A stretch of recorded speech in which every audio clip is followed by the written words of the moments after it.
Jadi di awal abad ke-17, Sultan Agung ingin menyatukan seluruh wilayah Jawa di bawah satu kesultanan, yaitu Kesultanan Mataram Islam yang saat itu lagi mengalami kejayaan mereka. Semenjak dia naik tahta pada tahun 1613, Jawa terpecah semenjak masa runtuh Majapahit yang sudah lama. Di Jawa Timur ada banyak kerajaan-kerajaan yang mudah diambil, dan di bagian Jawa Barat ada Kesultanan Cirebon yang lumayan kuat. Beliau berhasil menakluki seluruh wilayah di Jawa selain Banten dan Jakarta Tua yang dulu dinamai Batavia. Tunduk atau pergi itu perintah Sultan, tapi Belanda memilih untuk bertahan dan merampas kekayaan Nusantara. Dengan jawaban Gubernur Jan Pieterszoon yaitu untuk bertahan, Sultan Agung mengerahkan sekitar 30.000 pasukan yang mayoritasnya penombak biasa dan kavaleri feodal untuk menyerang Batavia pada tahun 1628.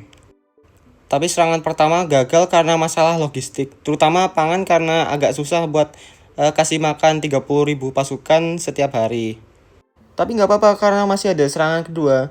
Jadi Sultan Agung abis serangan pertama tuh dia makin lebih bijak gitu. Dia menyiapkan pasukan lebih sedikit, sekitar 14 ribuan lah. Dan itu dia menyiapkan senjata api dan meriam yang Sultan beli dari Pandai Besi Jawa dan pesaing VOC yaitu Inggris dan Portugis. Masalah pangan juga ditangani dengan membuati lumbung padi dari sepanjang Cirebon sampai perbatasan Batavia. Walaupun lebih siap dibanding tahun lalu dan udah sampai di depan benteng Batavia, serangan kedua pada tahun 1629 gagal juga karena VOC mengirimi mata-mata untuk mencari dan membakar lumbung-lumbung padi Sultan Agung.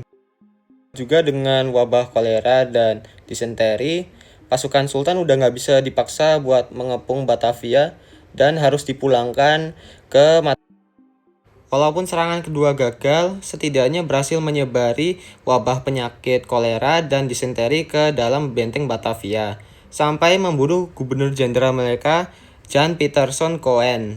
Setelah kekalahan kedua, Sultan Agung udah kapok dan mulai alih perhatian ke masalah internal kesultanan.